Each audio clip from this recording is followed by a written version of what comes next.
decíamos en el artículo primero, aparecen los distintos objetos. El objeto formal, es decir, lo que da formalidad biológica a toda la revelación, que es el testimonio de vida, ciencia y veracidad. La fe, repito, es fe teologal cuando se apoya en la palabra de Dios. No es solo la aceptación de un contenido.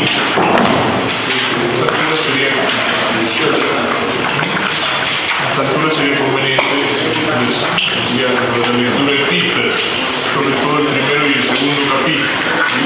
Los dos, sobre todo el segundo, donde habla de lo que venimos viendo, donde dice la unión entre el elemento objetivo y el elemento personal de la fe. Está bien analizado. Es fe teologal, decimos, no porque se acepte un contenido solamente, sino porque se lo acepta, pero apoyado en la palabra de Dios. Luego decíamos, se puede hablar de objeto formal, pero mirando al centro mismo de ese objeto de la fe. Es decir, Dios, conocido en sí mismo, en cuanto que supera todas las fuerzas de la razón humana. En ese sentido hay que distinguir también de la postura del semirracionalismo, incluso del modernismo, que también hace inmanente a la fe. Los semirracionalistas o los racionalistas, pero todavía el semirracionalismo llamaba fe a todo conocimiento de Dios, ya fuera el conocimiento de Dios obtenido por apoyarse en la revelación, ya sea el conocimiento de Dios obtenido por la razón humana. Después volveremos sobre esto porque el concilio, que tiene los principales textos acerca de la doctrina de la fe, que es el Concilio Vaticano I, aparece la condenación de los teólogos semirracionalistas, sobre todo el señor con nombre de portaaviones, Hermes, que intentaban, o sea, es el eterno intento, digamos, de poner la teología de acuerdo con la filosofía de moda. Y como en el siglo pasado la filosofía de moda era la filosofía kantiana, estos tipos querían poner la fe de acuerdo con la filosofía kantiana, pero yendo más allá de Kant, donde Kant decía que no se puede llegar por la razón a la existencia de Dios, por la razón teórica y especulativa, sino solo se lo puede aceptar como un postulado de la razón práctica. Estos tipos dicen no, siguiendo el pensamiento de Kant nosotros podemos llegar a Dios, pero a ese llegar a Dios por la razón lo llamaban fe. Entonces Dios para ellos era objeto de la fe conocido por el camino de la razón, es decir, la teodicea desembocaría de alguna manera en la fe. Y también era fe para los semirracionalistas, no para los racionalistas, era fe también aquella que se apoya en la revelación, pero esa era una especie de fe inferior, es decir, ponían la fuerza de la diosa razón por encima de la aceptación humilde de la revelación. Cuando decimos que Dios es el centro, el objeto de la fe, decimos que Dios es el objeto formal que la fe teologal alcanza de algún modo a Dios no solo al apoyarse en su palabra, sino porque es lo principal conocido. Estamos refiriéndonos a Dios conocido por la revelación. La fe es respuesta a la revelación más allá de las fuerzas de la mera inteligencia humana. Es decir, es un objeto, Dios como verdad primera en sí mismo, es un objeto que trasciende el conocimiento puramente racional. El Concilio Vaticano II, en la Constitución Dei Verbum, cuando se refiere a la revelación a la cual el hombre responde con la fe,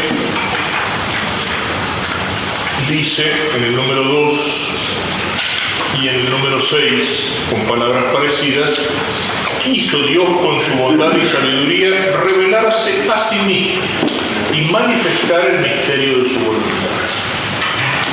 Cuando decimos punto central, objeto formal de la fe, Dios quiso revelarse a sí mismo. Cuando hablamos de objeto material más amplio, manifestar el misterio de su voluntad, es decir, su plan de salvación, lo cual supone la revelación de Cristo, la revelación de la gracia, del pecado, del perdón, del cielo, de la Trinidad, bueno, de la Trinidad, al primero. Esto lo podríamos casi ubicar, recurriendo al simbolismo, como una circunferencia que tiene un centro, un punto central. Es el simbolismo utilizado ampliamente en toda la historia de las religiones. O sea, Dios como centro, la misma imagen, la imagen solar de Dios, cuando en algunas religiones como en el Extremo Oriente, en el Japón por ejemplo, se habla de la divinidad solar, solamente la ignorancia de los estudiosos de las religiones occidentales puede creer que los orientales adoraban al sol como tal. El sol era un símbolo de la centralidad, era un símbolo de la divinidad. Es algo que aparece incluso en las religiones paganas, llamémosla así, aunque la expresión no es exacta, de Occidente. En Apolos Helios, Apolo Sol, las primeras imágenes de Cristo, es Cristo con la imagen de Apolo, Cristo Sol, Cristo viene a ser el Sol, o sea, es el centro. Tampoco la centralidad solar es algo que descubren los modernos, la conocían los antiguos, como Platón conocía que la Tierra era redonda. Y cuando hablaban de eso no es que adoraran al sol en su materialidad, sino que veían en el sol como centro, en el sol como luz, en el sol como calor, en el sol como fuerza, veían un símbolo de la centralidad de la divinidad. Este símbolo solar es el símbolo que se expresa en la cruz, en las distintas formas de cruz. La misma cruz esvástica, que es muy anterior al señor Hitler, existe entre los esquimales, existe en la religión primitiva de los vascos, entre los griegos. Ahí tengo, por ejemplo, la fotografía de una estatuilla del siglo V antes de Cristo que tiene la imagen de la esvástica, existe entre los hindúes. Es la imagen del centro dada a través del sol. Simplemente la esvástica lo que hace es darle un sentido de movimiento. Y esta imagen de la centralidad la encontramos también en la Sagrada Escritura, cuando el Génesis habla del árbol que está en el centro del paraíso, que de ese árbol surgían 4 ríos que dividían la tierra en 4 partes. Eso no es un concepto geográfico. No es que los tipos que escriben el Génesis, inspirado por Dios, pensaban que así era la geografía del mundo, un punto del cual salen 4 ríos que divide la tierra en 4 partes. Es precisamente el recurso a este símbolo. El símbolo solar aparece como símbolo de la rueda también, puede aparecer a veces con más de una cruz.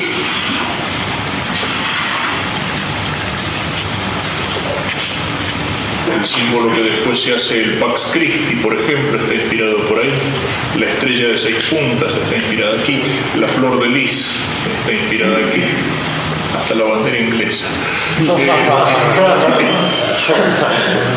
¿Y esto qué significa? Del centro de la divinidad se expande la fuerza, o sea, se manifiesta la fuerza de la divinidad a toda la circunferencia de las cosas creadas. Es decir, todo el mundo tiene un eje o tiene un centro. Ese eje o centro, como el centro de la rueda, hace girar la rueda. Es decir, da vida, da movimiento a las cosas, da existencia a las cosas. Pero al mismo tiempo es un concepto matemático. ¿El centro qué es? Es un punto. El punto matemático que es el centro permanece inmóvil, pero al mismo tiempo que él es inmóvil, hace girar a todo el mundo alrededor de él. Fíjense que esta es la mejor imagen de Dios como motor inmóvil. Sobre todo incluso hasta ponerla así en imagen, es decir, imaginarla, porque si no la gente que se imagina cuando le hablamos del motor inmóvil, de que Dios es el motor inmóvil, un motor parado. Es decir, se le imagina a Dios con una inmovilidad de pura potencia, mientras que la inmovilidad de Dios es una inmovilidad que está no más abajo del movimiento como la pura potencia, sino más allá del movimiento como el acto puro. Y el acto puro, la mejor forma de representarla es precisamente así. Aquel que no tiene que girar, sino que hace girar a todo lo demás. Es como el punto que no tiene extensión, pero sin tener extensión, el punto es origen de la línea, es origen de la circunferencia, es origen de la extensión, y él en sí mismo no tiene extensión. En sí no tiene movimiento, pero es origen del movimiento. No tiene extensión, pero es origen de la extensión, es origen de la línea, es origen de la superficie. Vemos ahí hay una imagen de Dios en esa centralidad. Y es precisamente el sentido que tiene que en el paraíso terrenal, desde el centro del paraíso surgían esos 4 ríos. ¿Qué es el centro del paraíso, el centro del cosmos? El paraíso ya es un lugar central en el cosmos. La palabra paraíso no viene, como dicen algunos biblistas, de los Paradesh, los jardines del rey de Persia. ¿Por qué? Porque tenían flores, frutos y animalitos, sino que la expresión es la expresión sánscrita Paradesha, que significa el lugar central del ombligo del mundo, aparece en el lenguaje de algunas religiones. Y el lugar central del mundo es el lugar, digamos, de la presencia, es el lugar de la presencia, de lo trascendente, es decir, el lugar de la presencia de Dios en el centro del mundo y en el centro del hombre. Eso es lo que significa el paraíso. Y desde ahí surgen los 4 ríos. Si recuerdan la lectura de ayer, esa que va el profeta describiendo como el río que sale del templo, que le llega hasta los tobillos, hasta las rodillas, hasta el pecho, surgir en el mar, y cómo ese río, esas aguas dan vida. A los costados había árboles frutales siempre verdes, y cómo entran en las aguas del mar para purificar. Estos 4 ríos que salen son los que dan vida, los que dan origen a toda la vida del cosmos que gira alrededor de Dios. Y el cosmos, es decir, orden y belleza, que la palabra griega significa las dos cosas, porque es una armonía que tiene su centro en su creador. Es una armonía que tiene su centro en aquel que trasciende el cosmos. Es como una rueda que gira, que tiene su eje inmóvil, que es el que da fuerza a ese movimiento y a ese girar. Este simbolismo permite, digamos, una cantidad inmensa de aplicaciones. Prácticamente las 2 formas principales de vida espiritual. La forma activa, que es aquel que de alguna manera sale del centro hacia la circunferencia.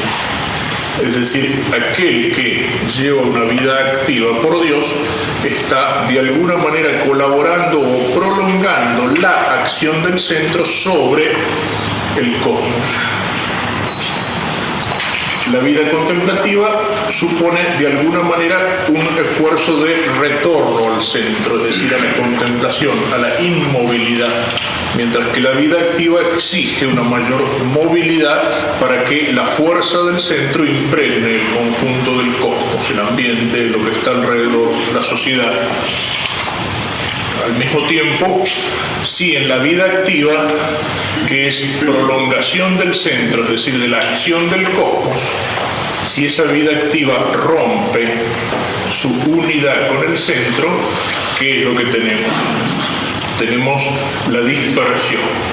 Ya no es más una acción que prolonga la fuerza del centro, sino que al perder su conexión, su unidad, esa acción se vuelve dispersión, se vuelve disgregación.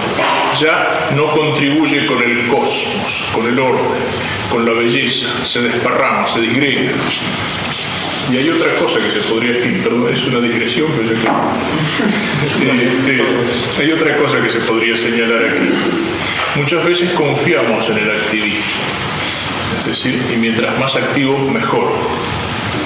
Sin embargo, ¿desde dónde se hace girar una rueda con menos fuerza? ¿Desde aquí o desde aquí? Para hacer girar la rueda desde afuera uno tendría que llevar un movimiento de esta forma. Para hacerla girar, mientras más cerca del centro está, bastaría con este tipo de movimiento. Es la fuerza que han tenido, por ejemplo, una de las figuras en la historia de la Iglesia que más puede relacionarse con esto es San Bernardo. O sea, San Bernardo es el hombre contemplativo, o sea, es el monje contemplativo, y que sin buscarlo él, en un determinado momento, toda la política eclesiástica y civil de Europa gira alrededor de San Bernardo. Es decir, su acción es eficaz porque él está lo más cerca posible del centro. Porque su actividad no es activismo puro, ni mucho menos activismo cortado con el centro. Pero bueno, esto da lugar para un montón de cosas mucho más amplias, pero relacionémoslo con lo que estábamos ahora, ¿no es cierto? Decíamos que el objeto formal quod es este, es Dios como centro. Dios conocido en sí mismo, es decir, trascendiendo todas las cosas creadas, como el punto que no tiene extensión, pero da origen a la extensión. Como el centro, que es inmóvil, pero que da movimiento a todo, que le da vida. Lo mismo pasa en el objeto de la fe. Dios aquí en el centro, y desde ese centro resulta, como señala Santo Tomás, desde ese centro resulta iluminado todo el resto de las cosas que pertenecen a la fe. O sea, el objeto material o total del contenido de la fe tiene su eje y centro aquí, en Dios como verdad primera. Y como dice Santo Tomás en el artículo, todas las otras cosas que creemos, las creemos en orden a Dios. Es decir, que de alguna manera las cosas que pertenecen a la fe, aun cuando se trate de cosas creadas, como los sacramentos, como la infalibilidad del Papa, como la Asunción de María, como la virginidad de María, sin embargo, de alguna manera estamos creyendo en Dios, en ellas. O sea, al creer esas cosas, en ellas estamos de alguna manera creyendo en Dios, porque esas cosas solo pertenecen al contenido de la fe por su relación con Dios. O para usar una imagen más tomada, el objeto formal quod o centro caroso del contenido sería como la luz. Y todo el resto, o sea, el objeto material, todo el resto de las cosas que pertenecen a la fe, objeto material, serían como los objetos que son iluminados por esa luz que sale del objeto primero o de la verdad primera. Todas las verdades de la fe son verdades de fe, es decir, pertenecen al contenido necesario de la fe, en tanto cuanto están iluminadas por la luz sobrenatural que sale de la verdad primera. La misma disposición o imaginación que ponemos aquí nos indica también que es cierto, hay verdades, como decíamos, que son más centrales y otras que son más periféricas. Sin embargo, el afirmar que hay dogmas que ocupan un lugar central y dogmas que ocupan un lugar periférico no quiere decir que se pueda dejar de lado alguno de esos dogmas, ninguno, ni el más pequeño puede dejarse de lado. ¿Por qué? Porque la armonía del todo, es decir, el orden, la belleza, la armonía del conjunto de las verdades de la fe, supone la integración de todas esas verdades. Cualquiera que se la elimine, estaríamos ya de alguna manera destruyendo la armonía. Estaríamos haciendo una rueda que andaría a los tumbos. Así que señalamos eso, digamos, en el falso ecumenismo es una de las cosas que dice central. Bueno, hay verdades que sí, se las puede dejar de lado, que no son tan importantes. No, si pertenecen a la fe, no se las puede dejar de lado en el diálogo ecuménico. Puede dejar de lado una opinión teológica, una costumbre, un montón, pero no aquello que pertenece a la fe, por más que se encuentre, digamos, en la periferia de la fe, pero mientras está dentro, pertenece esencialmente a la fe. Y un pecado o la negación de una de esas verdades destruye el todo, destruye la armonía del conjunto. Hace que uno corte con el centro y entonces uno está creyendo un montón de cosas, pero como el centro aquí es hueco, uno está creyendo un montón de cosas, pero se ha ubicado uno en el centro. Es la soberbia del hereje. Ya la rueda no gira alrededor de Dios, sino que en el centro estoy yo. Yo creo lo que a mí me parece, lo que a mí me gusta, lo que mi razón me demuestra. Y cuando el hombre se ubica como centro, entonces queda todo destruido, queda todo descentrado.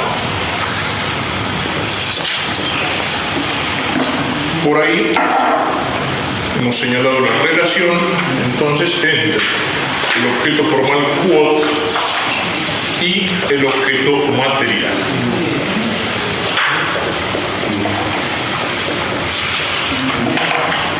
Podemos definir más concretamente al objeto material como todas las cosas creídas en orden a Dios, como dice Santo Tomás. Es lo que se llama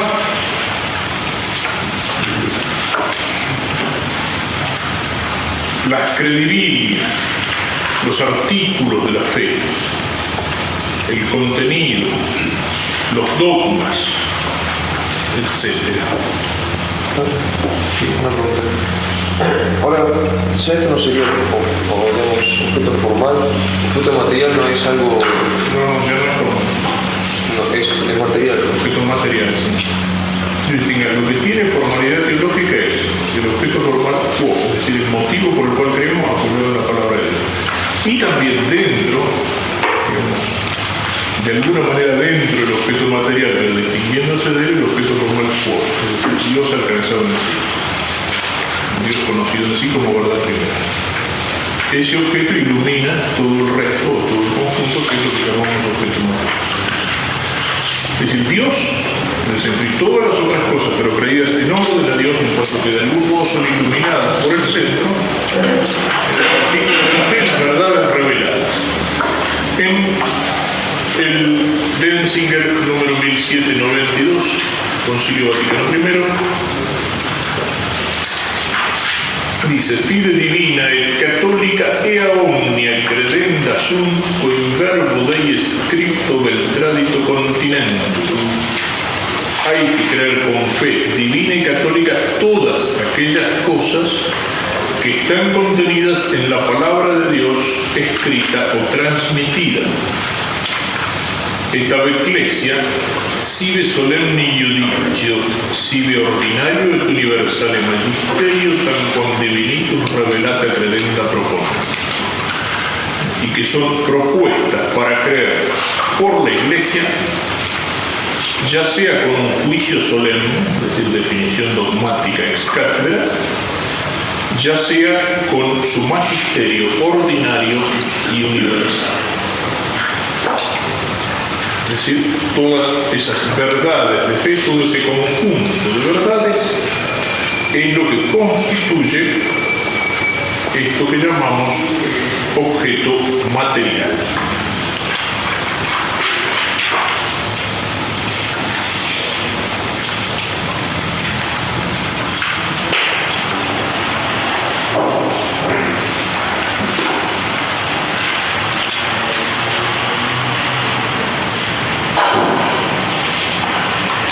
Pueden verlo un poquito más amplio si quieren en la introducción, en la suma, y hay un párrafo al cual hago solo referencia, pero que también tiene su actualidad, que es el tema de las revelaciones privadas.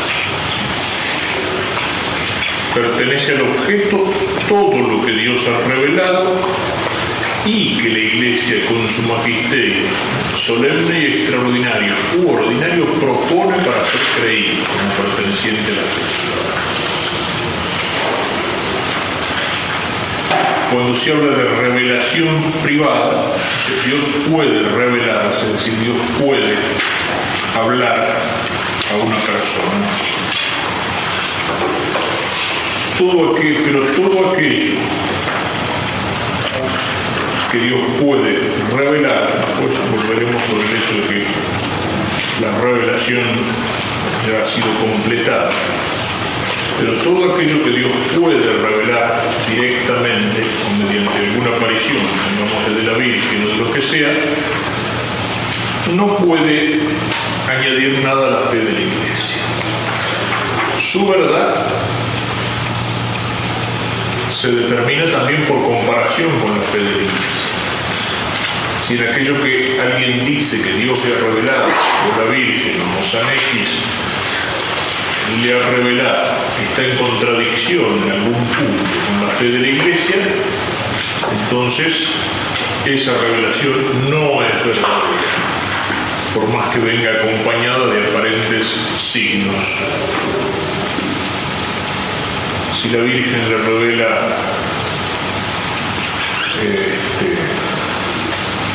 al Papa, creo que es Gregorio XVII de la Iglesia Católica, Apostólica y Palmariana, que tiene que definir como dogma de fe el de María Irredenta, como lo hizo, por ejemplo, es decir, que no solo la Virgen nació sin pecado original, sino que no fue redimida. Bueno, eso entre todos los otros disparates, pero como bastaría una sola cosa de esas para decir, bueno, esto no viene de Dios. Cuando la Iglesia aprueba alguna revelación privada, lo que hace no es incorporarla a la fe ni añadir nada. Lo que hace es señalar que esta revelación o este mensaje no tiene nada en contra de la fe y que puede ser piadosamente aceptado, que puede ser algo bueno. En realidad no se incorpora, ¿no? No se incorpora. Y si uno no lo creyera, aún cuando la Iglesia acepta, que yo, la Iglesia de hecho ha aceptado apariciones como Lourdes o Fátima, si me dijera, no, yo no creo en eso, podría ser un imprudente.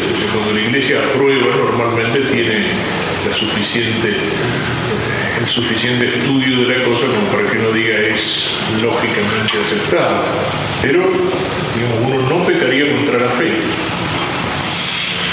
Lo que se discute es si para el creyente que él recibe una revelación privada debe aceptarla en un acto de fe cuando le consta su origen de Dios. Algunos sostienen que ahí sí.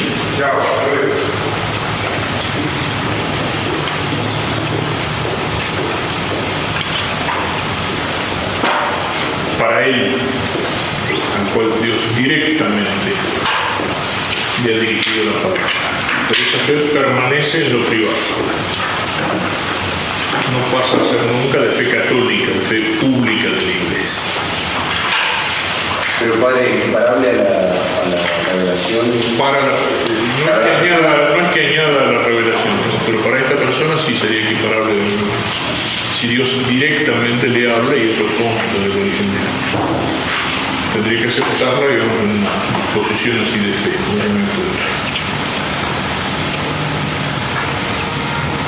Bueno, este objeto material, pasamos al artículo segundo, va a señalar Santo Tomás a preguntarse si este objeto es algo complejo en forma de enunciado. Ciertamente no ofrece problema. Dios se revela a sí mismo y revela su plan de salvación. El plan de salvación, es decir, todo el otro conjunto de verdades que se refieren a la Iglesia, los sacramentos, la humanidad de Cristo, etc., evidentemente es algo complejo. No solo como enunciado, sino que es complejo en sí mismo. El problema se refiere más vale a ese objeto formal quod, es decir, a Dios como verdad primera.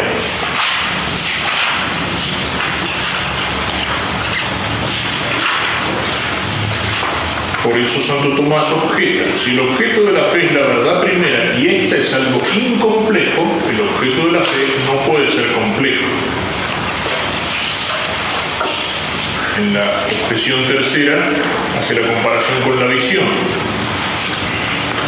La visión cara a cara de Dios es la visión de algo que es incompleto, la misma divina esencia, la absoluta simplicidad de Dios.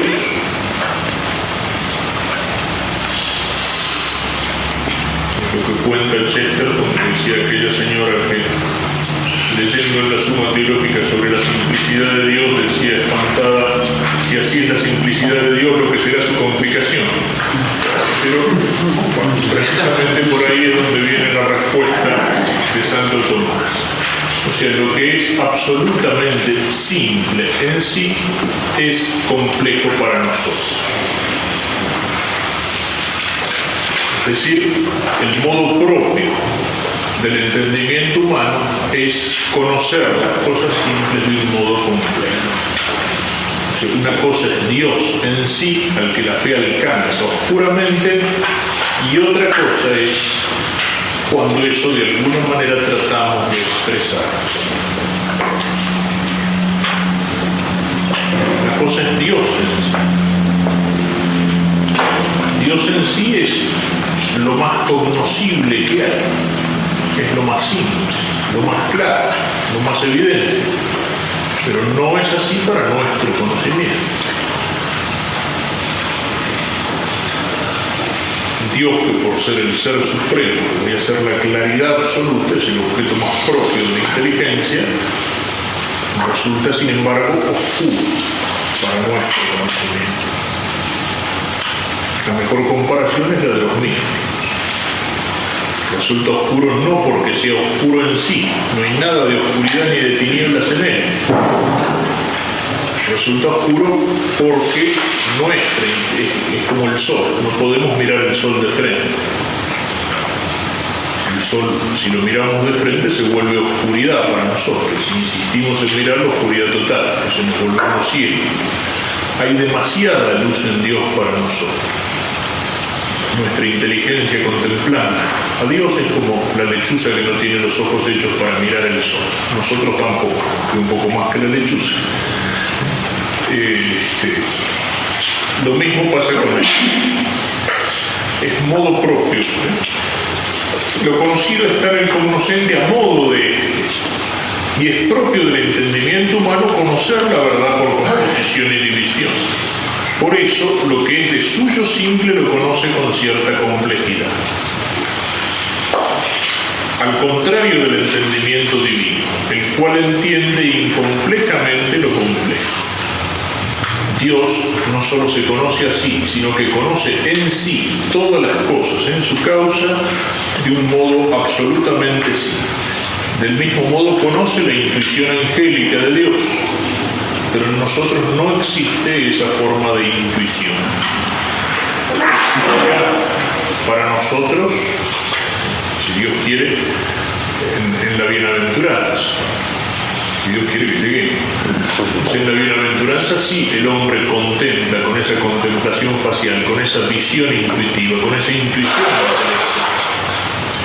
E incluso allí la limitación del hombre exige esa especie de suplemento que llama Santo Tomás la luz de la gloria, que de alguna manera proporciona el entendimiento del hombre. Como para conocerlo aquí necesitamos la luz de la fe y la de la gracia. E incluso, reforzado por la luz de la gloria y contemplando a Dios intuitivamente, el hombre nunca llega a abarcar plena, total y adecuadamente a Dios en la contemplación, en la visión beatífica. Lo que dice también Santo Tomás cuando dice que en el cielo la esencia de Dios la conocemos tota, sed non totali, tota porque no se puede conocer parcialmente, es decir, los bienaventurados contemplan toda la esencia divina, sed non totali. Es decir, que hay tanta infinitud de riquezas en esa contemplación de la esencia divina que uno siempre puede estar penetrando más y más profundamente, sin llegar a agotar ese conocimiento, incluso con el conocimiento intuitivo facial, con el conocimiento de la bienaventuranza. Si pudiéramos llegar a conocer con una simplicidad total y absoluta, la esencia divina, y a conocerla toda y totalita, en ese caso seríamos Dios. Porque es el conocimiento con el cual solo Dios se conoce a sí mismo. En consecuencia, se puede considerar de dos modos el objeto de la fe. Uno por parte del objeto creído, Dios como verdad primera. Y entonces es algo incomplejo, es decir, la cosa misma que se cree. Otro modo es por parte del creyente. Y bajo este aspecto, el objeto de la fe es algo complejo en forma de enunciado. Señala en la introducción que esto rechaza de alguna manera, por una parte, cierto intuicionismo que quiere hacer de la fe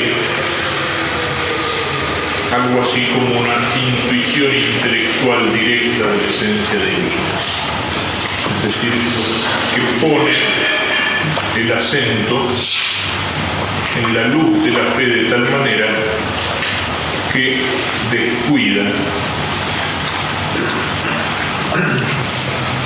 su oscuridad. Y por otra parte, indica que esto rechaza también un cierto nominalismo. En la solución segunda, dice Santo Tomás que en el símbolo se proponen las verdades de fe en cuanto en ellas termina el acto del creyente. Mas el acto del creyente no termina en el enunciado sino en la cosa, ya que no formamos enunciados sino para alcanzar conocimiento de las cosas. Inmediatamente alcanzamos la cosa, inmediatamente en la cosa estamos conociendo a Dios. Contra el intuicionismo, en la solución tercera, la visión de la patria será visión de la verdad primera, como es en sí. Según se dice, 1 Juan 3:2, cuando se manifieste seremos semejantes a Él porque lo veremos como es. De aquí que tal visión no será por enunciado, sino por simple inteligencia. Mas por la fe no vemos en sí la verdad primera, por eso no es la misma razón.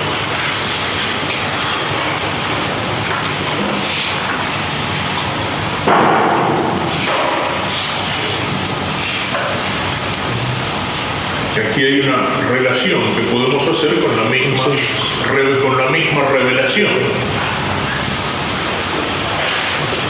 Alguna vez hemos señalado la relación que existe entre la revelación y la encarnación. La encarnación se da el misterio de la inmanencia y de la trascendencia divina. Podemos decir que Dios al encarnarse se hace inmanente. Es decir, Dios entra en el mundo de lo creado al asumir una naturaleza humana. Entra en el mundo de las cosas creadas. Pero Dios se hace hombre anonadándose de algún modo a sí mismo, como dice San Pablo en Filipenses, pero sin dejar de ser Dios. Esto es algo que ya de alguna manera está en la misma omnipresencia divina. Dios es profundamente inmanente a todas las cosas. Es más interior a nosotros mismos que nuestro propio yo. Y al mismo tiempo Dios trasciende infinitamente a las cosas en el sentido en que no está ni constituido ni limitado por ellas. Lo mismo pasa con la revelación. La revelación decíamos que es como un antecedente de la encarnación. Porque en la revelación, ¿qué es lo que hace? Dios, cuando habla a través de los profetas, a través de Moisés, a través de aquellos a los cuales directamente se comunica. El profeta cuando habla dice, como decimos al final de la lectura, en la misa, es la palabra de Dios. Sí, pero esa palabra de Dios se comunica en palabras humanas. Es decir, de alguna manera esa palabra se encarna, es decir, se limita. Es Dios el que habla, pero Dios habla con palabras humanas. Y las palabras humanas, de alguna manera, como Cristo se limita, la kenosis de Cristo, las palabras humanas de alguna manera están limitadas. Son imperfectas para expresar. Dios podría expresar toda su verdad, digamos así, con una sola palabra. Y sin embargo lo expresa en muchas palabras. Lo mismo pasa con la encarnación. La encarnación es la culminación de la revelación. En la encarnación del Verbo, Dios pronuncia su palabra de una vez para siempre. Por eso la encarnación es la culminación de la revelación. La palabra de Dios se va encarnando a través de los tiempos, como dice Hebreos, Dios de muchas maneras habló por medio de sus profetas, pero al llegar la plenitud de los tiempos, Dios pronuncia en la encarnación su palabra dirigida al hombre de una vez para siempre. Lo infinitamente simple, la verdad infinitamente simple de Dios se expresa en palabras humanas. El verbo infinito se hace carne. Sobre todo lo demás. Gracias, Señor.